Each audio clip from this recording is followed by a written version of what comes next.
meus irmãos, vamos a mais uma aula de Pentateuco. Vamos estudar o capítulo 8 e 9 da nossa apostila.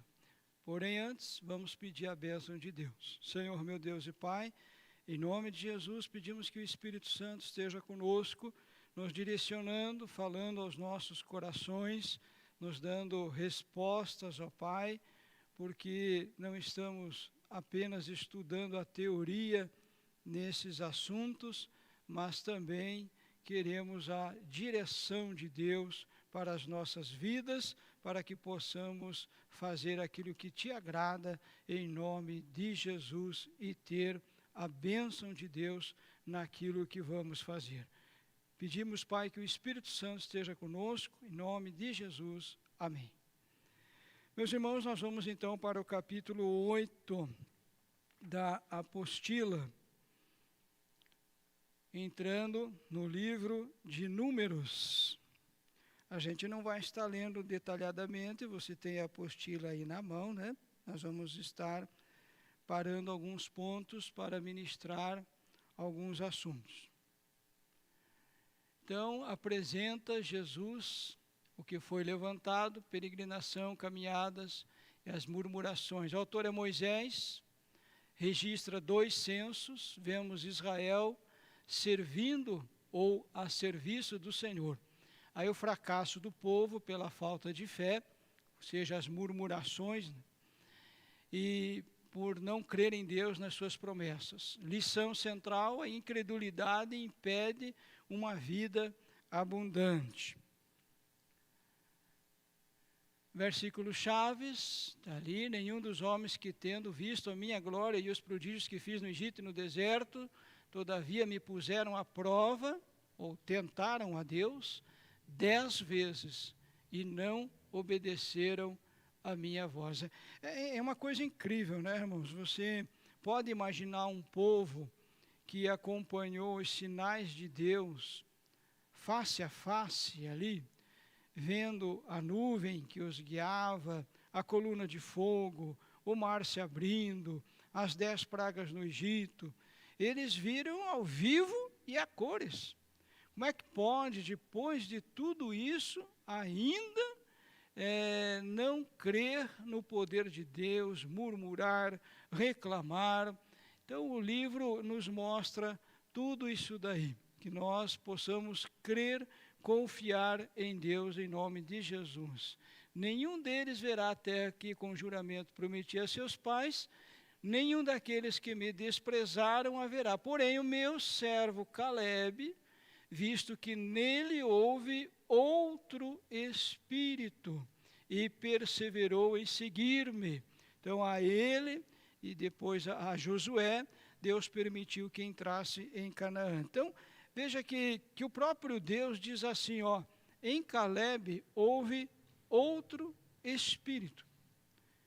Qual era o espírito de Calebe? É o espírito de quem crê em Deus, de quem confia em Deus, o mesmo espírito de Josué, que confia no Senhor, que diz ao povo, olha, apesar de ter gigantes lá em Canaã, Deus vai nos dar vitória, Deus vai nos abençoar, Deus está conosco, enquanto que os outros espias só vieram contando até a benção. Tem gente que vem e conta a benção.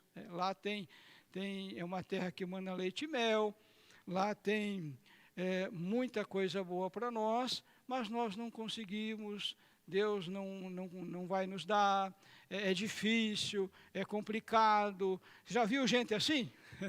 Tem que trabalhar, tem que se esforçar, tem que correr atrás, tem que suar. Ah, não dá. Então Deus não se agrada desse tipo de atitude. É o que o livro de Números vai nos ensinar. Deus não se agrada. Então o próprio Deus está dizendo assim, ó, em Calebe houve outro espírito. Nos outros espias havia o espírito de incredulidade, um espírito de derrota, um espírito que achava tudo difícil, tudo complicado, né? Um espírito que não acreditava nas promessas de Deus, porque Deus já tinha falado que ia entregar a terra para eles. Deus já tinha dito. Então eles deveriam crer na palavra do Senhor. Deus disse, ó, vocês vão lá espiar a terra e vão ver o que eu vou dar para vocês. Deus mandou eles espiarem a bênção. E eles foram espiar a bênção. Mas voltando, disseram, não tem condição, não dá. Então, meu querido, cuidado com esse tipo de pessoa, cuidado com esse tipo de situação, aquilo que Deus prometeu para você, tá? Deus vai te dar, se você permanecer firme com Cristo, porque toda bênção é condicional, não existe uma bênção que não seja condicional, até a salvação é condicional. Ela é de graça, né? Nós não podemos pagar. Mas Jesus diz assim, ó, aquele que perseverar até o fim. Perseverar no quê? Em buscar a Deus, em servir a Deus, perseverar com Deus, até o fim. Este será salvo. Então, todas as bênçãos de Deus, elas são condicionais. Deus fez a promessa para o povo, mandou eles espiarem a terra, a maioria voltou dizendo que não tinha condições, mas Josué e Caleb voltaram crendo, ficaram até muito bravos com os outros espias, mandaram eles até ficar de boca fechada, calar a boca, que parassem de falar, porque quando o pessimista, aquele incrédulo, aquele que não crê em Deus, começa a argumentar argumentos que não servem para nada, mas aquele que não conhece a Deus, aquele que não conhece a palavra de Deus, aquele que não tem vida com Deus, ele acaba sendo convencidos, né, do contrário. E ao invés de buscarem, de clamarem, quererem uma vida nova, acabam indo atrás desses que não têm coragem, que não têm ânimo e que duvidam do poder de Deus. Então, para mim, esta é a maior lição do livro de Números, tá? Então, corra atrás da bênção. Ali o diário de viagem, organização de Israel, rejeição da promessa divina de terra, a peregrinação fora da terra prometida, a luta contra os obstáculos e uma nova preparação para a conquista. Todas as instruções, é um propósito teológico, todas as instruções dadas por Deus, leis, culto, santidade, tabernáculo, festa, oferta, levavam Israel a conquistar a terra prometida e se tornar uma grande nação. Eles não conquistaram a terra devido à incredulidade e ao desprezo da dádiva de Deus. Meu querido, pense bem, você já planejou fazer uma campanha na igreja? Não sei como é a tua igreja, mas deve ter uma campanha, ou terça, ou quinta, ou domingo, 3 dias, 7 dias, não sei. E alguém chega para você e diz assim, mas não adianta, largue mão, fazer campanha para quê? Alguém já tentou tirar o teu ânimo de você servir a Deus? Está na igreja fazendo o quê, rapaz? Deixa isso para lá. Vai para casa, faz como muitos outros que não estão na igreja como você. Largue mão de ficar aí fazendo as coisas desse jeito. Com todo respeito, são pessoas que não têm a menor noção do quanto é maravilhoso e recompensador servir a Deus. Deus recompensa o nosso trabalho, desde um copo de água que se dá para alguém, Jesus disse que a recompensa vem, então não é de graça, tá?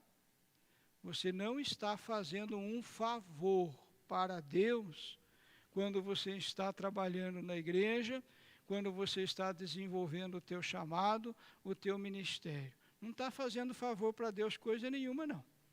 Você está atendendo ao chamado de Deus para você. Você está tomando posse da oportunidade maravilhosa que Deus deu para você. A própria Bíblia diz que os anjos queriam vir pregar. Mas Deus deu essa incumbência a nós, seres humanos. Então veja que privilégio é servir a Deus. Então cuidado, irmãos, com aqueles que acabam indo pela incredulidade e não conquistam as bênçãos que Deus tem para eles. Então permaneça firme com o Senhor, tá? E lembrando ainda que eles eram para entrar em Canaã em 40 dias. 40 dias era para entrar ali. Em poucos dias. E, no entanto, levaram ali, aliás, 40 dias, cada dia que eles espiaram a terra de Canaã, eles iam entrar em bem menos tempo, mas Deus prolongou por 40 anos e ainda assim, o que aconteceu? Aquela geração de murmurador não entrou. Em alguns dias eles entrariam em Canaã, em bem pouco tempo. Mas Deus prolongou o número de dias de acordo com os dias que eles ficaram espiando a terra, para cada dia 1 ano.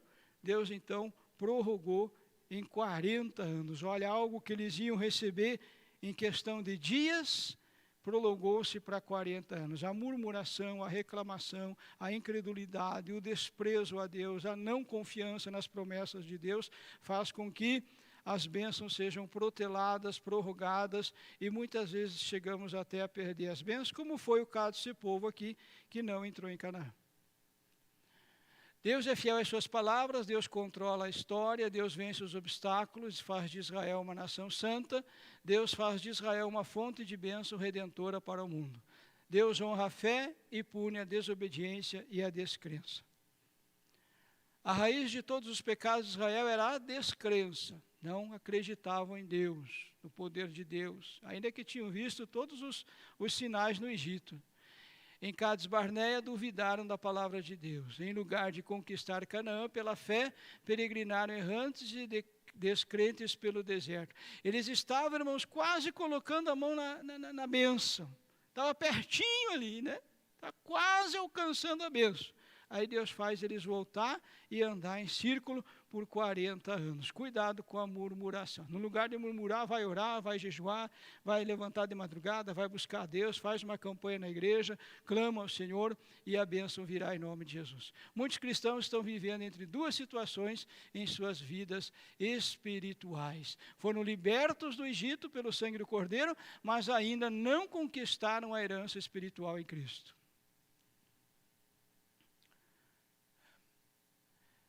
Estão libertos, né? Mas não conquistam as bênçãos do Senhor. Ali o censo, os números do censo, revelavam que havia força necessária para a conquista. Ali os números por tribo, a distribuição ao redor do tabernáculo.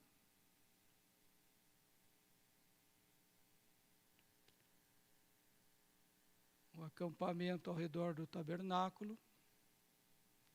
Tribo de Levi, em especial,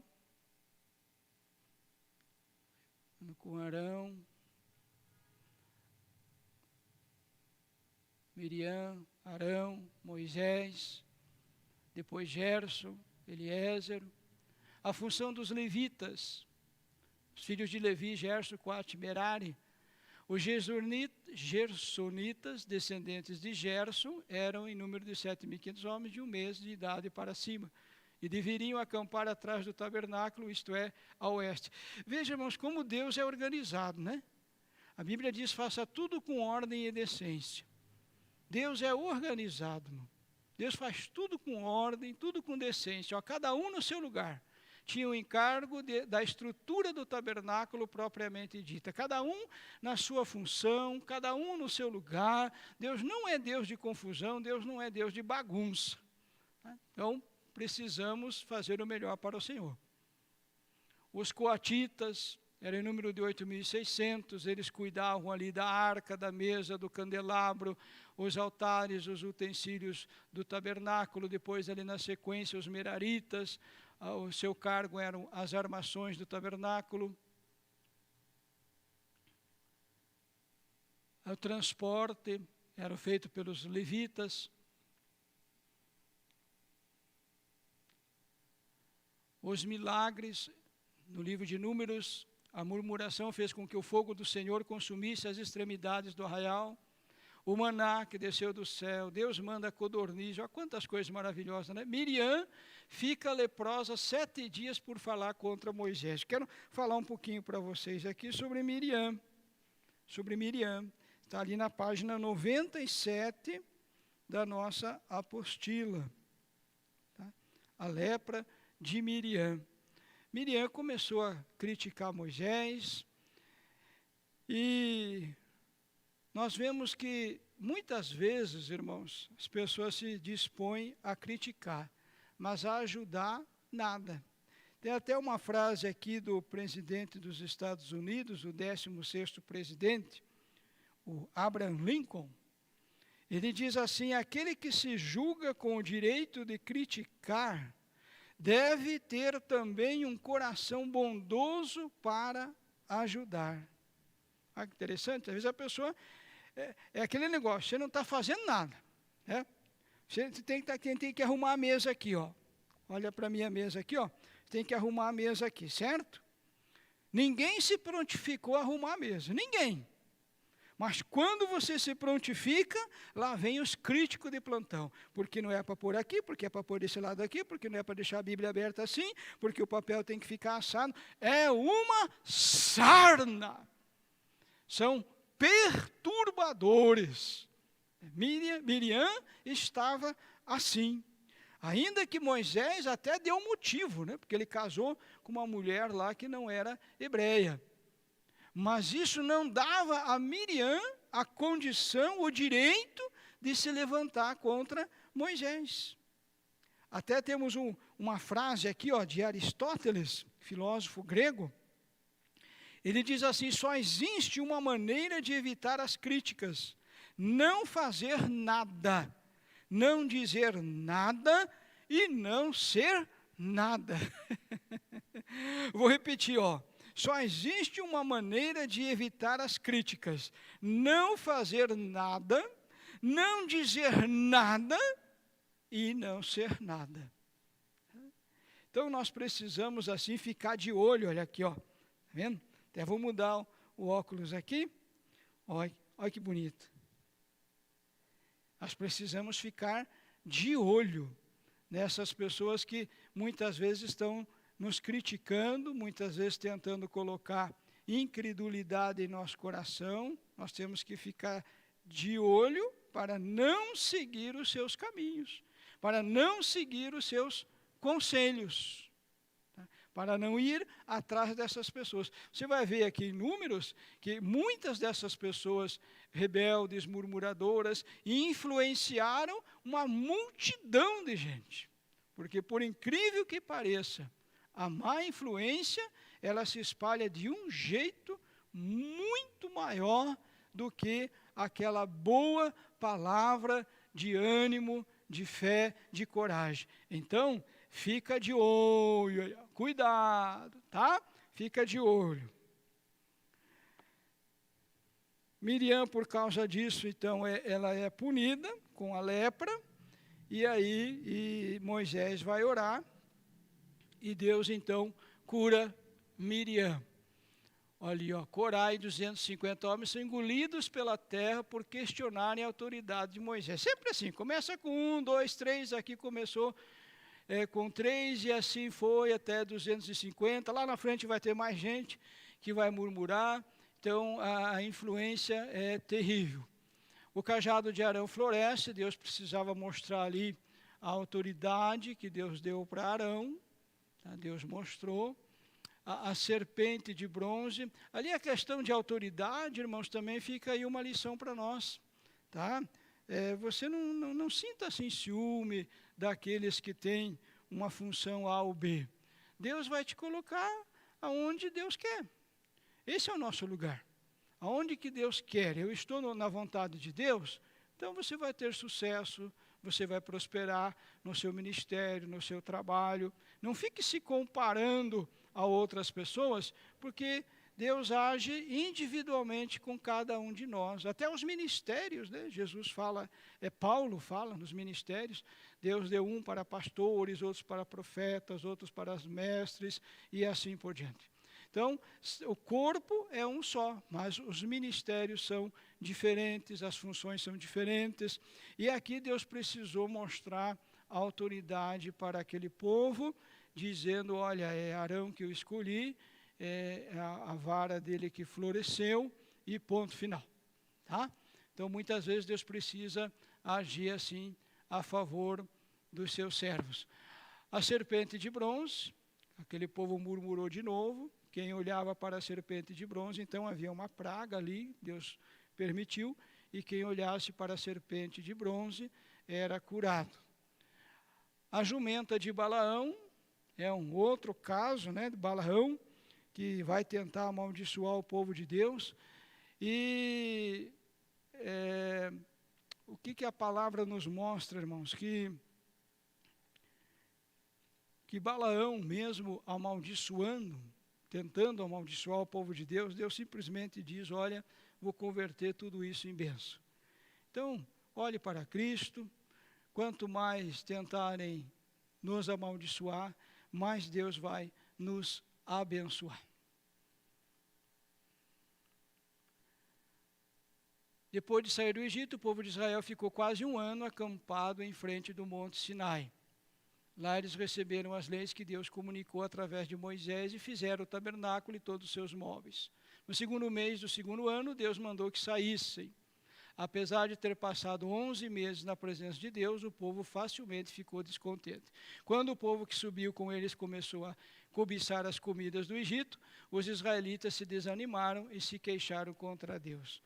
Eles tinham uma vida de escravidão lá no Egito, de sofrimento, e de repente queriam voltar para lá. Por quê?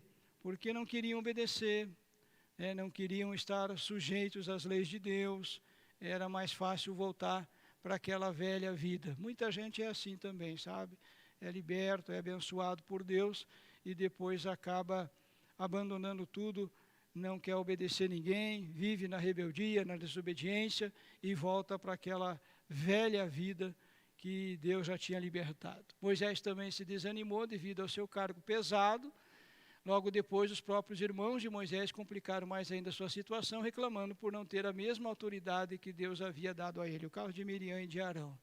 Deus solucionou o problema de Moisés, comunicando seu espírito a 70 anciões, a fim de que pudesse levar algo da carga que Moisés vinha levando sozinho. Então, Deus manda Moisés escolher ali 70 homens para dividir o trabalho.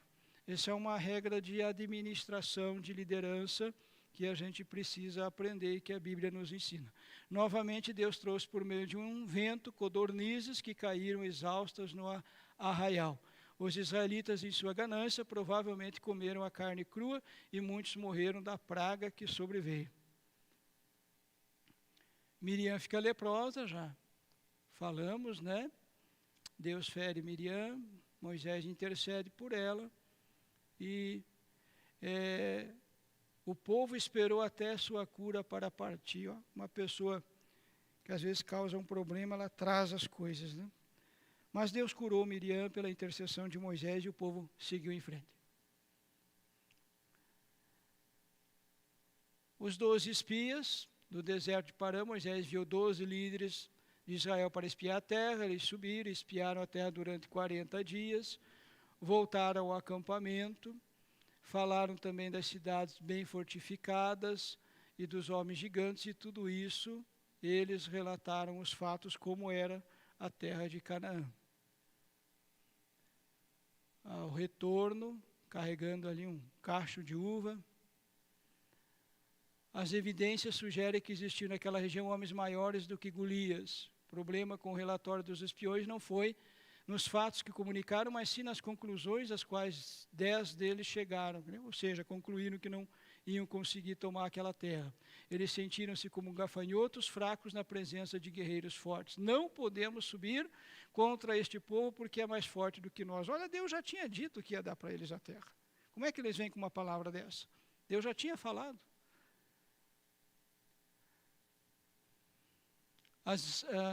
Paramos ali, os israelitas não eram guerreiros, tinham saído recentemente da escravidão egípcia e não eram fortes como os cananeus. O problema é que eles esqueceram de Deus, Sozinhos, os israelitas jamais tomariam posse da terra, mas Deus já tinha prometido dá-la aos descendentes de Abraão. Os espiões covardes induziram o povo a desistir do plano de subir a terra de Canaã. Falaram de voltar para o Egito em plena rebelião contra os líderes fiéis e contra o próprio Deus. Os homens que confiaram em Deus, Moisés, Arão, Calebe e Josué. Qual é a palavra deles? A terra é muito boa.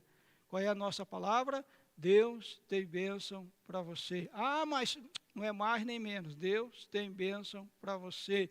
Se você permanecer servindo Ele, você vai receber a bênção. Ah, mas se isso, não tem se. Deus tem a bênção para você. Permaneça servindo Ele e os se negativos, se porque tem gigante, porque é difícil, porque é problemático, tudo isso cai por terra e Deus abre as portas e te abençoe. Fique firme com Cristo, tá? Se o Senhor se agradar de nós, então nos fará entrar nessa terra e nola dará terra que emana leite e mel. Olha o que Deus tinha para ele, gente. A diferença entre os espiões de Judá e Efraim e os das outras 10 tribos era um ponto fundamental, a fé. Calebe e Josué confiaram no Senhor e os outros temeram o inimigo. O que a palavra fala para nós sobre a fé? Em Hebreus capítulo 12, versículo 1, nos diz ali que a fé, aliás, capítulo 11, versículo 1, que a fé é o firme fundamento das coisas que se esperam, que você não vê, você não está vendo, não está na tua frente, você não está vendo ali o milagre, a coisa acontecendo. Mas você crê, você confia. Então, as coisas, a fé é o fundamento, é a base daquilo que você não vê, mas está esperando. E no versículo 6 do capítulo 11 de Hebreus, diz que sem fé é impossível agradar a Deus. Então, não deixe que nada abale a tua fé.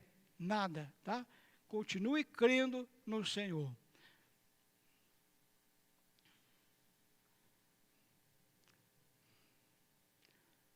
A rebelião de Corá, a contestação de Coré, a autoridade religiosa, Corá ou Coré, tá? Mesma tradução. A contestação de Coré, a autoridade religiosa de Arão e o desafio de Datã e Abirão ao governo de Moisés. Corá, um levita da família de Coate, a mesma família de Moisés e Arão, conduziu vários outros homens numa rebelião contra os líderes escolhidos por Deus. Mais de 250 homens, líderes respeitados pelo povo, participaram dessa insurreição, alegando que todas as pessoas foram santas e igualmente dignas de guiar o povo. Deus agiu prontamente. Deus tem que agir, né? Às vezes você vê ali Deus tomando atitudes radicais, mas o mal tem que ser cortado pela raiz, gente. Muitas vezes Deus precisa agir desta forma para que mais pessoas não percam a fé lá na frente. Deus agiu prontamente, ele convocou uma reunião e fez abrir a terra para engolir os principais líderes da revolta, juntos com suas famílias e posses. Mais de 250 homens que apoiaram a rebelião. Olha como o negócio progride, né? Começa com Datã, com Abirão, com Coré. Aqui já tinha 250. A demonstração do poder divino contra os rebeldes devia ter resolvido o problema. Deus resolveu colocar um ponto final ali. A congregação murmurou contra Moisés e Arão no dia seguinte, levantando a acusação incrivelmente absurda de que Moisés e Arão haviam matado o povo do Senhor. Gente, Moisés tinha que ter muita paciência.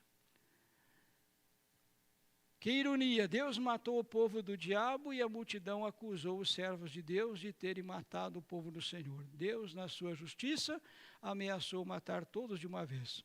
Arão e Moisés se puseram entre a ira de Deus e o povo pecaminoso, pedindo sua misericórdia. Mesmo assim, morreram naquele dia 14.700 pessoas por causa dessas murmurações contra Deus e os seus servos escolhidos.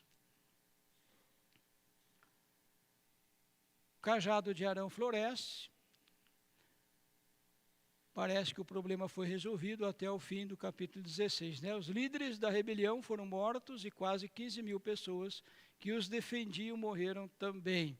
Mas Deus sabia que a raiz do problema ainda não foi tirada. As atitudes rebeldes do capítulo 16 refletiram um desrespeito à autoridade que o próprio Deus deu a Moisés e Arão. Foi necessário arrancar a rebeldia pela raiz. Olha, tudo que você deixa crescer, irmão, você não pode reclamar, tá? Às vezes as pessoas elas ficam com medo de tomar posições, elas ficam com medo de chamar atenção, elas ficam com medo de agir com disciplina, elas ficam com medo de corrigir, mas tudo que você deixa crescer, não reclame depois, porque não era para ter deixado crescer. Tá? Você teve a oportunidade, às vezes, de cortar aquele mal, de impedir que aquilo prosseguisse. Você teve a oportunidade de corrigir alguém. Ah, mas eu não vou chamar atenção, porque senão vai ficar triste comigo, porque não isso, porque aquilo. Irmãos, com Deus não é assim.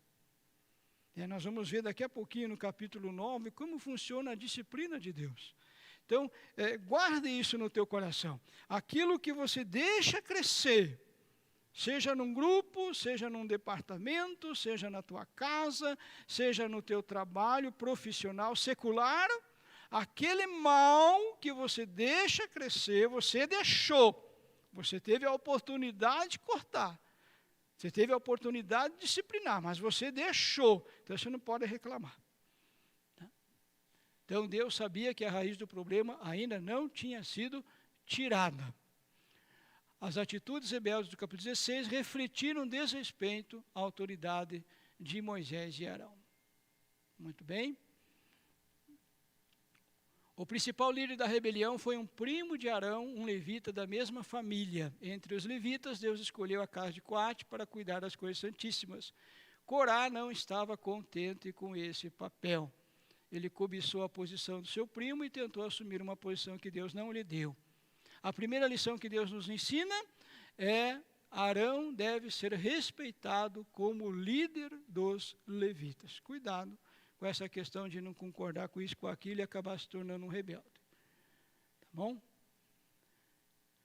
A morte de Miriam em Cádiz Barneia. A rocha produz água em Meribá. Aqui na página 105 da nossa apostila, comentando um pouquinho aqui sobre essa questão da rocha. Vocês sabem que Deus mandou Moisés ir até a rocha 2 vezes, né? A primeira vez ele deveria bater na rocha. Bater na rocha e sair a água, tudo bem, numa boa, todo mundo matando a sede, beleza. Mas a segunda vez, Deus falou para ele falar com a rocha. Em Números, capítulo 20, verso 8. Era para ele falar com a rocha, não era para bater na rocha. Às vezes a pessoa acha, porque eu já sei fazer, eu já tenho experiência. Lembra de Pedro lá na pescaria? Quando Jesus manda lançar a rede de novo, o que Pedro diz? Mas nós já trabalhamos a noite toda aqui, como quem diz, né? Nós que entendemos do assunto, que somos pescadores, não conseguimos pescar nada, nos esforçamos a noite inteira e não deu em nada. Então, muitas vezes a pessoa ela vai, sabe, com aquele espírito, né, deixando meio Deus de lado. Então, eu sei, eu aconteço, eu sou experiente, eu tenho capacidade. É claro que Deus nos capacita, mas ter talentos, dons, capacidade, condições e deixar Deus de lado, não dá. Porque tudo isso que nós temos é com a bênção do Senhor, é a providência de Deus. Moisés foi lá e acabou, então, batendo na rocha quando não era para bater. Eu já falei isso em outra aula, só vou repetir aqui, para que fique bem guardado no teu coração. Nós temos que cuidar com pessoas negativas, com pessoas que murmuram, com pessoas incrédulas. O livro inteiro de Números nos mostra isso, é que o povo perdeu a bênção, aquela geração perdeu a bênção por causa disso, muitos foram mortos por causa disso, pragas aconteceram por causa disso, rebeliões aconteceram por causa disso. Então, mais uma vez, nós temos assim, que ficar de olho, irmãos. Ficar de olho, vou pôr o óculos aqui de novo, você vê, olha que bonitinho. Para nós ficar de olho, para não estar seguindo estas pessoas. Porque por que Moisés acabou ali pecando, desagradando a Deus? Porque tinha uma meia dúzia de pessoas ali perturbando ele, incomodando, infernizando, mas não tem água aqui, o que nós vamos fazer? Vamos morrer de sede, nosso filho está pedindo água, não tem água, saímos do Egito, lá estava bom, aqui está ruim. Como é que pode alguém achar bom uma escravidão? Mas eles, então, não tinham mais o que falar e falavam isso, estamos com saudade dos pepinos, estamos com saudade dos alhos, como é que pode alguém ter saudade de alho, né? Mas, irmãos, enfim, o povo nem sabia o que falava, só reclamava, só murmurava. E chegou uma hora que Moisés, ele foi ficando nervoso, foi ficando bravo, foi ficando irritado, e ao invés de ele chegar à rocha e falar, ele bateu. Um erro de uma pessoa diante de Deus não é justificado pelo erro de outra pessoa. A Bíblia diz que Deus não tem o culpado por inocente. Então, cuidado para não cometer erros, tomar atitudes precipitadas em cima de perturbações feitas por outras pessoas, em cima de erros cometidos por outras pessoas. Porque quando Deus julgar a situação, ele não vai ter o culpado por inocente. E Moisés, tadinho de Moisés, né? Esperando 40 anos ali, quase 40 anos para entrar em Canaã, e por causa disso ele não entrou em Canaã. Né? Deus é tão claro, talvez se pergunte, mas por que Deus foi agir assim? Porque naquele momento Moisés tinha que obedecer a Deus, ao que muito é dado, muito é requerido. Moisés não podia demonstrar ali essa ira, porque senão, imagine, né, tem crente que acha que fazendo birra diante de Deus, parece aquelas crianças mal educadas, birrenta, eu quero, se não me der, e faz escândalo. Deus não opera a ira do homem, não opera a justiça de Deus. Então Deus não deixou passar e mostrou para Moisés e para o povo, e Moisés vem e fala para o povo depois, inclusive, e diz, olha, eu não vou entrar em Canaã, porque eu bati lá na rocha. Então, o povo precisava aprender a reverenciar e a respeitar a Deus, e não querer as coisas no grito. Tá? Então, a rocha produz água em Meribá.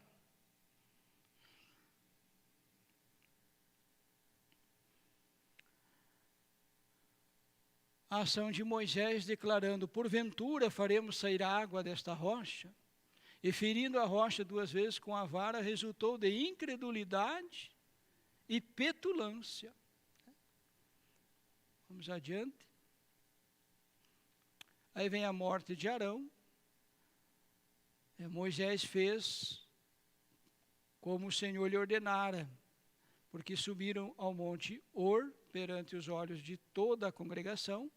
Moisés despiu a Arão as suas vestes sacerdotais e as vestiu a Eleazar, seu filho. E ali Arão morre. A serpente de bronze, que já comentamos, né?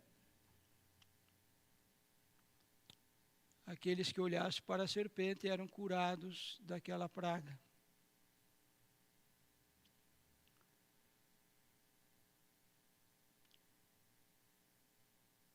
O povo falou contra Deus e contra Moisés, porque nos fizeste subir do Egito para que morrêssemos neste deserto. Então o Senhor mandou entre eles serpentes. Tá? E morreu muita gente em Israel, mas aqueles, depois que olhasse para a serpente de bronze, eles eram curados.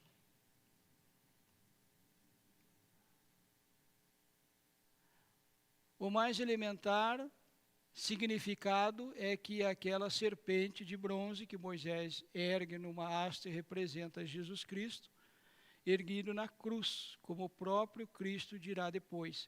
Mas muitos outros aspectos podem ser percebidos nesse texto acerca do modo como Deus salva. Balaque, rei de Moabe, Os israelitas partiram e acamparam-se nas campinas de Moabe. Balaque, filho de Zippor, viu tudo que Israel tinha feito aos amorreus, teve medo. Então os moabitas disseram aos líderes de Midian: essa multidão devorará tudo o que há ao nosso redor. Ouviram ali o que os egípcios, o que o povo tinha feito, né? Quando saiu do Egito. Aí chamaram Balaão, tentando fazer com que Balaão amaldiçoasse o povo de Israel.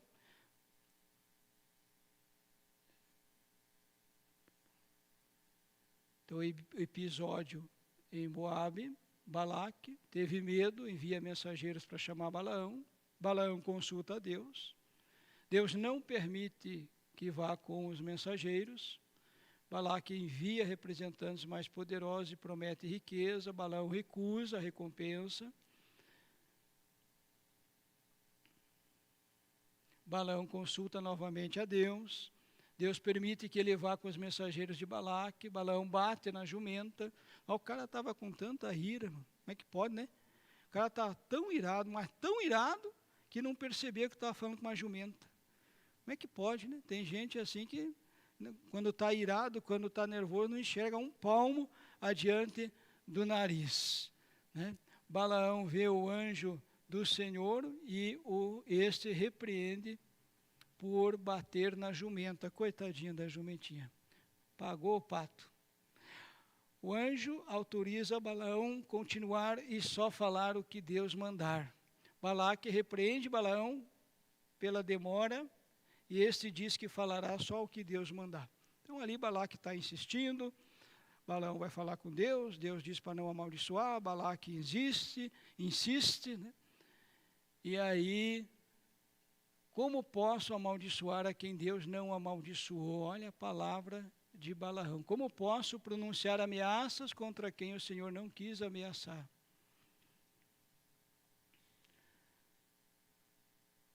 Então Balaque disse a Balaão: que foi que você me fez? Eu chamei para amaldiçoar e você os abençoa. E ele respondeu: será que não devo dizer o que o Senhor põe em minha boca? Agiu com ironia, né? Balaão ofereceu outro sacrifício e Deus deu outra mensagem a Balaão para Balaque. Então ele pronunciou este oráculo: levante-se, Balaque, ouça-me, escute-me, filho de Zippor. Deus não é homem para que minta, nem filho do homem para que se arrependa.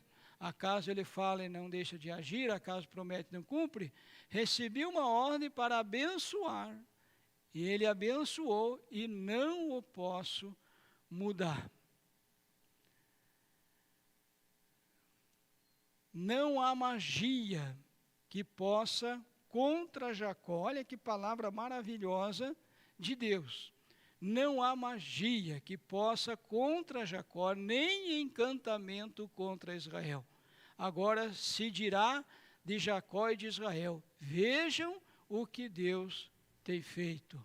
Então, final da história, Balaão não consegue amaldiçoar o povo, Deus não permite, e Balaão vai insistindo, até que uma hora Deus fala assim: ó, quanto mais você amaldiçoar, ou quanto mais alguém amaldiçoar o meu povo, mais eu vou abençoar. Então, meu irmão, não fique com medo das palavras negativas, não fique com medo das pragas que talvez possa estar rogando contra você, contra a tua família, contra o ministério. Olha, quem manda é o Senhor lá, né? Quem manda é Deus. Quanto mais te amaldiçoar, mais Deus te abençoa. Tá? Guarde isso no teu coração. Permaneça na vontade de Deus, que é bênção que virá sobre a tua vida. Pois a terceira profecia de Balaão, você pode concluir aí o que estamos falando. Ali relatado em Números 24.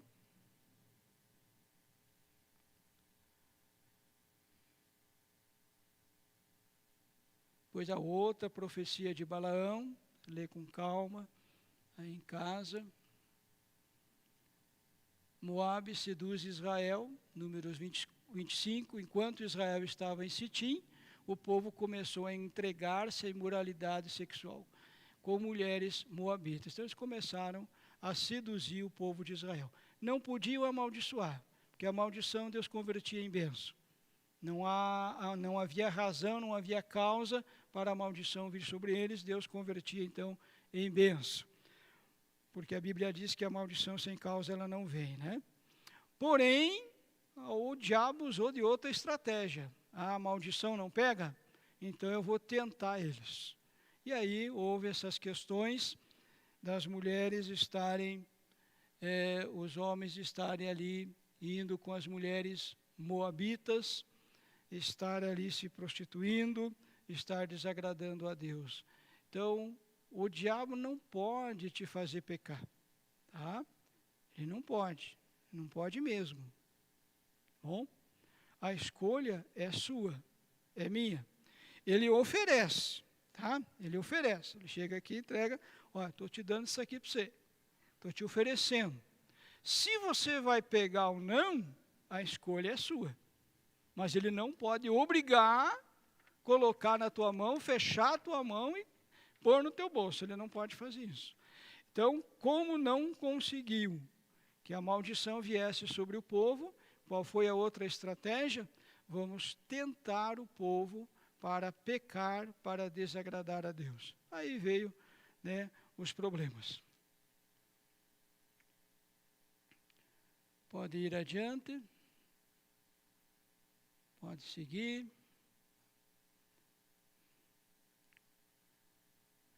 Balaão tinha inicialmente uma atitude piedosa. Quando os servos de Balaque se aproximaram dele, ele só prometeu-lhes que iria verificar o seu pedido com Deus, e assim foi até o final. Vem o segundo recenseamento. As filhas de Zelofeade, aproximaram-se as filhas de Zelofeade, filho de Éfer, neto de Gileade, bisneto de Maquir, trineto de Manassés, pertencia aos clãs de Manassés, filho de José. Os nomes de suas filhas eram Mahlá, Noá, Oglá, Milca e Tirza. E ali elas requerem as suas heranças também. Josué é o sucessor de Moisés, depois vamos falar sobre isso. Pode seguir adiante. Porque o povo que seguiu do Egito não herdou a terra prometida? Ali algumas razões, né? O relatório dos espias, a murmuração do povo, preferiam ter morrido no Egito. Tem gente que tem saudade da velha vida, né? Quiseram eleger um novo líder, quiseram voltar para o Egito, quiseram apedrejar Moisés. Moisés, então, intercede pelo povo. Moisés acaba tomando uma mulher cugita, o que não era hebreia, o que acabou aí causando a indignação de Miriam, de Arão, mas isso não justificou o fato deles se levantarem contra Moisés. Diante de Deus, não foi justificado isso, não. As consequências do pecado, o povo rejeitou a palavra verdadeira falada por Calebe e Josué. Estamos aí recapitulando. Corá e seus colegas induziram outros à rebelião. A multidão murmurou e 14.000 morreram numa praga. E aí fechamos então o capítulo 8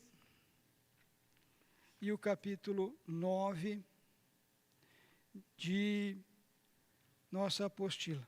Fechando o capítulo 9, é onde nos fala sobre a disciplina de Deus. Deus disciplina, Ele é Pai, Ele nos disciplina, né, gente? Como todo pai, Ele precisa, às vezes, chegar à vara. E a gente vê isso no livro de Hebreus. O livro de Hebreus, Novo Testamento, época da graça, não na época da lei, nos fala alguma coisa sobre a disciplina de Deus. No capítulo 12, versículo 5, diz: E já vos esquecestes da exortação que argumenta convosco como filhos? Filho meu, não desprezes a correção do Senhor, e não desmaies quando por ele fores corrigido, repreendido. Porque o Senhor corrige o que ama. É pai. Qual é o pai que não corrige seu filho? e açoita a qualquer que recebe por filho. Se suportais a correção, Deus vos trata como filhos. Porque que filho há a quem o pai não corrija? Se estais sem disciplina, atenção pais, vocês que não disciplinam os filhos, ó. Se estais sem disciplina, da qual todos são feitos participantes, sois então bastardos e não filhos, além do que tivemos nossos pais, segundo a carne, para nos corrigirem, e nós os reverenciamos. Não nos sujeitaremos muito mais ao Pai dos Espíritos para vivermos? Por que a correção? Porque aqueles, na verdade, por um pouco de tempo nos corrigiam, como bem lhes parecia. Mas este, para nosso proveito, para sermos participantes da sua santidade. E o versículo 11, encerrando, e na verdade toda correção ao presente não parece ser de alegria, senão de tristeza, mas depois produz um fruto pacífico de justiça nos exercitados por ela. Correção, disciplina com moderação, né, gente? Não estamos falando aqui em exageros.